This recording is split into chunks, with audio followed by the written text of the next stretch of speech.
Magandang araw po sa ating lahat mga busing. Mayroon na naman pong isang customer na tumawag po sa atin dahil magpapagawa daw po sila ng kanilang window type dual inverter aircon at kanilang refrigerator at isang American home split type aircon dahil ayaw na rin po mag-function ng maayos. Ito po, at ito ay nagawa na po namin itong isang window type na aircon na dual inverter. Ito po ay kinakabit na po namin. Ayan po, ayan, malamig na siya. Bumalik na po sa normal ang kaniyang lamig.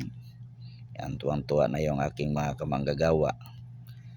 At yan, okay na.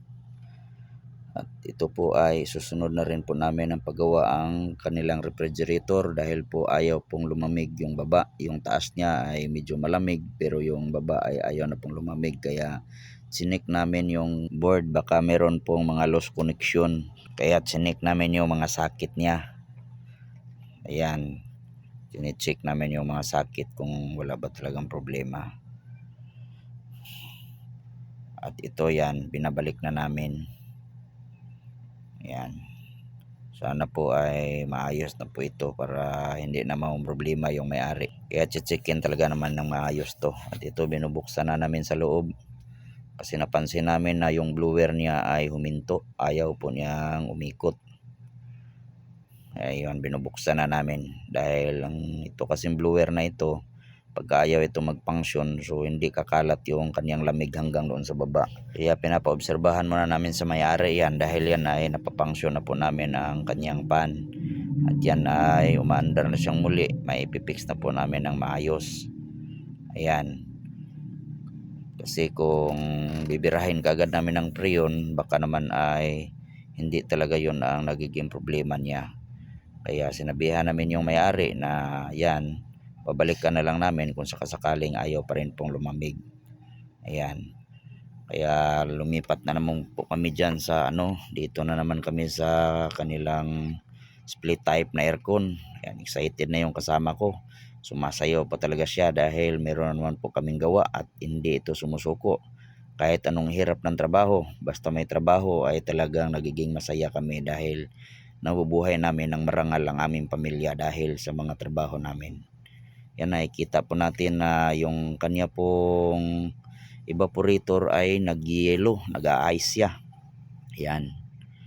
At ang kadahilanan yan ay kulang sa preyon, kaya nililigtis namin yan. Ngayon nung niligtis namin ay napansin namin na wala naman siyang leak. Kaya ang ginawa namin dyan, sinikipan namin lahat ng kaniyang mga tornilyo, lahat ng kaniyang mga joint ay sinikipan namin. At nung niligtis namin ay wala na siyang leak. Kaya ang ginawa namin, kinargahan namin ng preyon. Yan, ito talagang mahirap-hirap talaga ang pagkarga dahil napakataas po ng pinaglagyan ng condenser. Ayan, naka Spiderman pa yung kamanggagawa ko dyan na si Brad Macmac. Pero talagang hindi sumusuko yan kahit mahirap. Basta matulungan lang namin ang customer at matulungan rin kami. Ayan.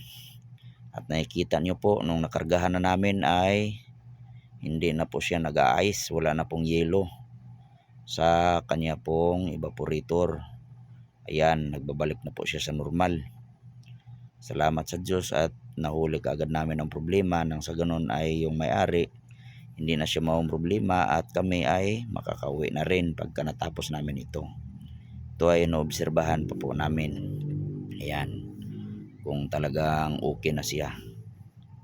Nakikita natin yung bandang itaas na yan, kanina sa video ay puro yellow yan, puro ice yan, at ngayon ay okay na. Ngayon tinatanggal na namin yung kaniyang pinagkabitan ng preyon dahil tapos na kami magkarga. Ayan, tinanggal na namin. Sa wakas makakauwi na rin kami. Ayan, bumaba na yung aking kamanggagawa na si Brad Macmac na isang masipag na manggagawa. Huwag kayong mag-atubilin tumawag sa amin kung sakasakaling may problema ang inyong mga aircon dahil makakaasa kayo na matutulungan namin kayo sa inyong mga problema. Ito ay patapos na kami. I-close na namin yan.